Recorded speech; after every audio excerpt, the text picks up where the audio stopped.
Hello, Honor Statistics. This is Mr. Kim. I gave you guys the free response question yesterday. I wanted to go over that in detail for those of you guys who might be confused as to what this is.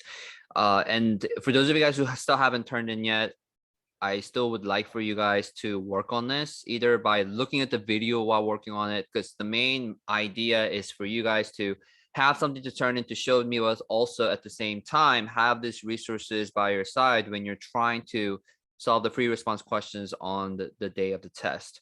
Right, so there were only 2 questions. This is straight from 2017 and 2000 AP exams. I personally didn't feel that this was too difficult in a sense. Without any further ado, let's get right into it. So for the very first question, we have the researchers studying a pack of gray wolves in North America collected data on the length X in meters from nose to tip of tail and the weight Y. So we measured weight and we measured length. Those 2 are the explanatory and response variables, if you will. A scatter plot of weight versus length revealed a relationship between the 2 variables described as positive, linear, and strong. For the situation described above, explain what is meant by each of the following words. So what does it mean when we're talking about a positive relationship? It means that as X increased, we call it X, but in this case, we call it length, right? As length of the wolves, or you can say a pack of gray wolves, length of the wolves increased, the weight of the wolves also tended to increase. We can't say the word tended must be there, or it needs to give a little bit of this, what I like to call them cushioning words. So we can't simply say as length increased, the weight increased, because sometimes it may not be the case. In statistics, there could be always these little variants, right? All these outliers, all these things that probably is beyond your control that you can actually measure. Sometimes wolves doesn't necessarily have to be real, their length or the weight is correlated to one another. It could be different for some type of breeds of wolves or some species. So therefore, we want to say tended. Generally, it also increased. Most of them increased here. So if you actually take a look at the answer key I gave you, it says a positive relationship means wolves with the higher values length also tended to have higher weight. There's that little word right here. So if you actually missed out on that word, it's not a good sign. So make sure you have these cushioning words to give yourself a little bit of room of space and say, you know what, it could happen or it may not happen, but most likely it will happen. That as one increase, the other one will likely to increase as well. Linear means that it's going to follow in the same patterns here. So linear really doesn't have much of an impact other than saying that the relationship can best be modeled by a linear equation. In the answer key, it says a linear relationship means that as length increases by 1 meter, weight tends to change by a constant amount on average. So they're really just talking about slope, right? So in a linear sense, can be best modeled by the linear regression or least squares regression line, is what you like to call it. But I think what they mean is by the slope, as length increases by 1 meter, the weight tend to increase in a pattern or in its fixed amount. So in this case, it says a constant amount, pattern / fixed amount. What they're really talking about is the slope. So when X increases, that's your run. How much is your rise? That's consistent throughout this entire thing. So that's what a linear means. Strong means that the dots on the scatter plot and the line are very close to one another. It shows a very strong relationship. Now, what does it mean? That the dots are generally close to one another. The data points are generally close to one another. And form a linear pattern, I would say, a linear pattern. And strong relationship means that the data points fall close to the line, and generally close to one another. And I'm sorry, maybe I should not say close to one another. I should just simply say close to the line. close to the LSRL. So when we have the scatter plots like this, as long as it's closer to the line, the stronger the correlation coefficient is going to get. So that's what a strong relationship entails. The dots generally, they could be far away from each other. I mean, I shouldn't have said with one another. It really has everything to do with the line and the dots themselves. If they're strong, that's how they are going to be measured. How much the dot is closer to the line, that's what the least squares regression line is about. All right, so part B, we have the equation, interpret the meaning of the slope. So when I ask you to interpret the meaning of the slope, this is word for word what you're going to say. The slope you first identify as negative 16.46 and say, as length increase by 1 meter, because that's in 1 meter, the weight will increase. Well, the weight approximately will increase by, I'm sorry, I should say decrease by. Decrease by 16.46 kilograms. Okay. I'm sorry, what am I doing here? So that is not the slope. This is the slope, right? 35.02. I mean, I was looking for why it doesn't say positive number. So it increased by 35.02 kilograms. So generally the slope format will always follow the same suit. As the x is growing by 1 or 1 additional unit of their measurement, the y value, the response variable, will increase, decrease, whatever the context they gave you, about that much amount. So if you take a look at the answer key, the slope 35.02 indicates that the two walls that differ by 1 meter tend to differ by 35.02. But you can also say this will be mostly accepted in most of the exams, and I want you guys to follow the same suit. But don't say that, yeah, slope is just going to increase. Increase by how much? What is your run? Run is always going to be by 1 additional unit of measurement of whatever they gave you. So please keep this format and then just reuse it over and over again when they ask you for this type of question.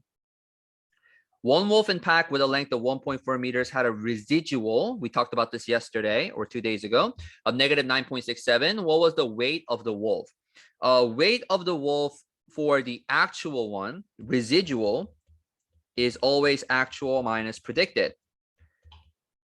So we have, with a length of 1.4, had a residual of negative 9.67. So what that means is our x is 1.4, and we need to find out our predicted, and then we're going to get our actual from that one afterwards. So here, I'm going to pull up my calculator just one more time.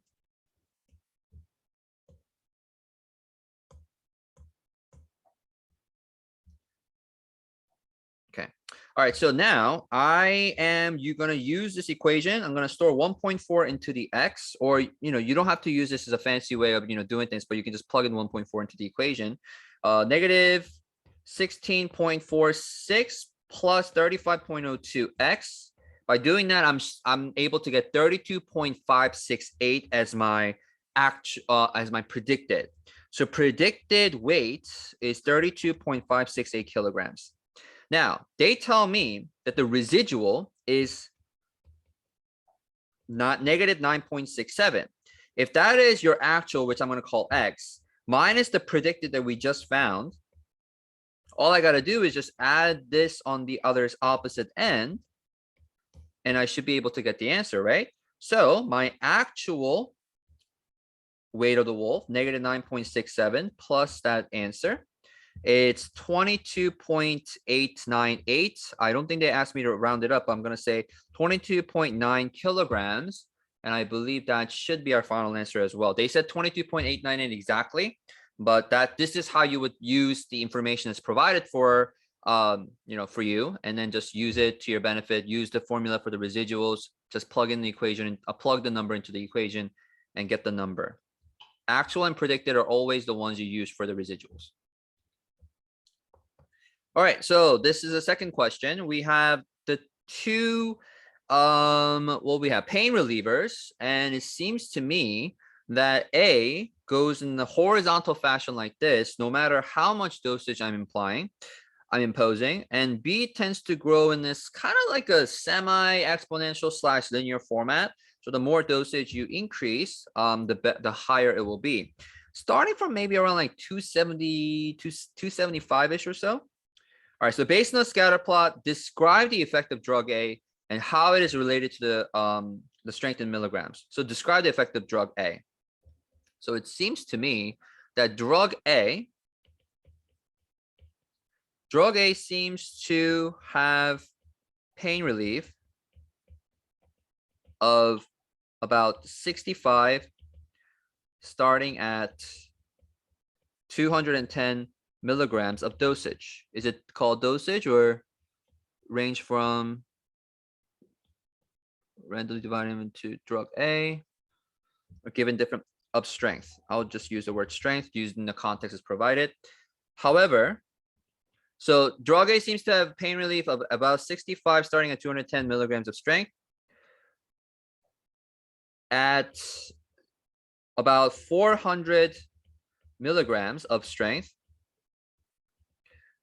it will still only have about 210 milligrams of strength. Not strength.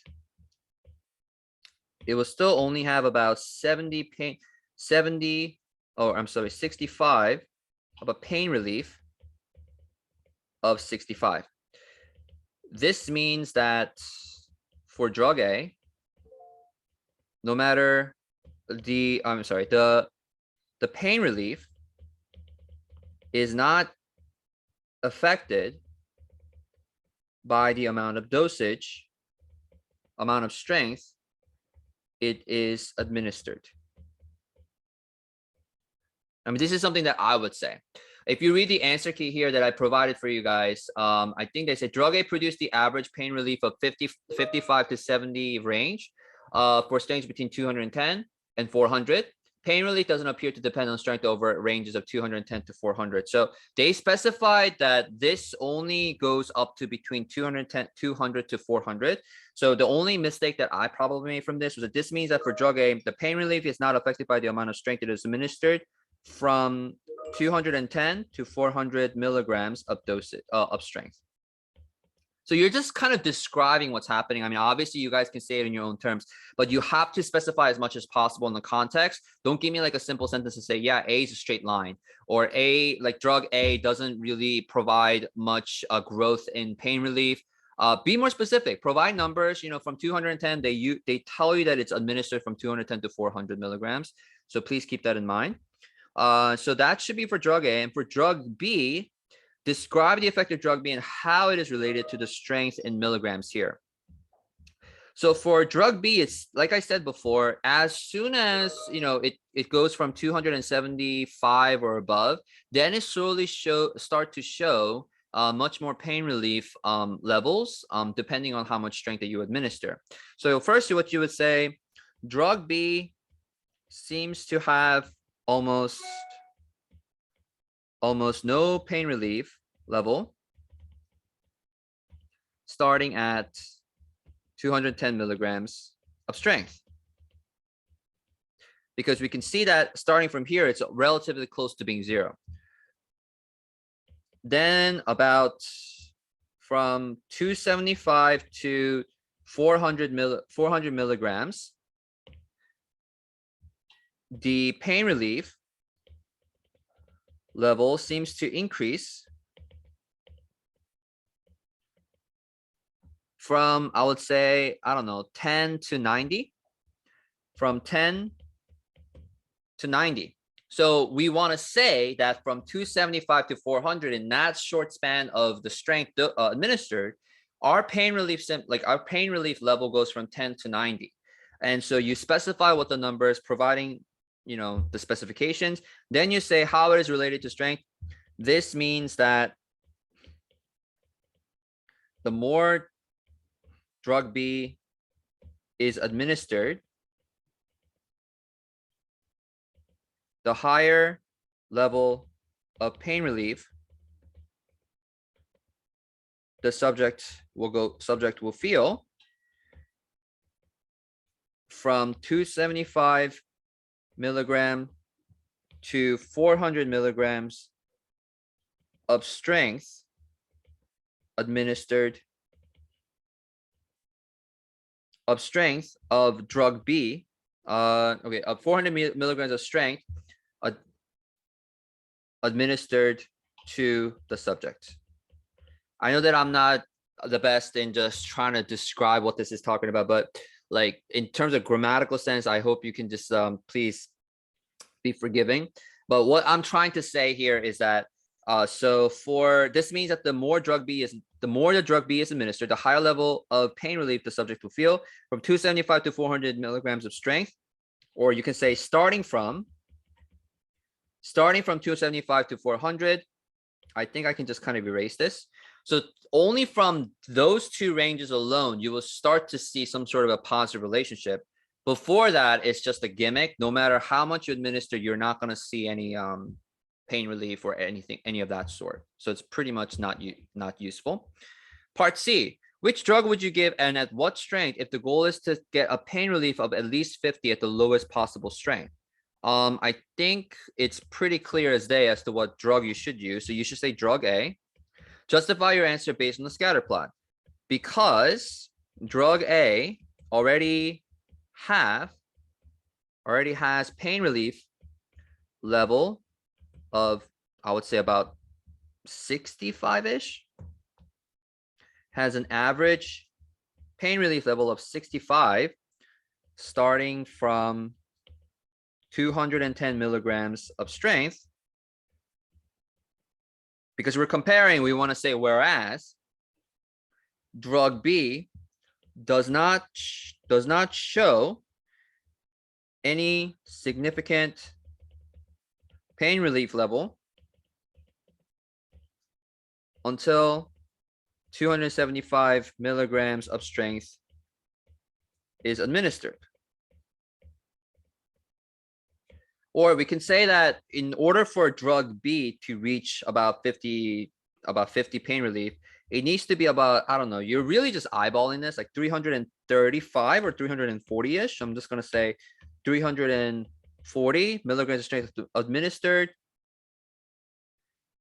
before it can reach pain relief of 50. So obviously this is a no-brainer. We want to pick drug A because even at the lowest possible levels of strength, it already provides you with a high level of pain relief, a starting average about 60, 65-ish or so already. Obviously, if you want to go from above that, let's say you want to reach a pain relief of 90, then you would choose drug B because A will never reach that level. So yeah, so that's how you would answer part C. So drug A at strength 210, choose drug A because pain relief is about 65. Lowest dosage drug A was 210, and drug B needs to be given at least 330. So give or take, our numbers, my numbers were estimated just accordingly, just not that far off. So I think part C needs no further explanation than this one. Okay, so this explains the free response. I hope this helps. In the next video, I will explain how 3.4 is going to roll. There's only one small thing that I need to just go over with you guys, and that should be it. All right. Thank you guys and have a good day.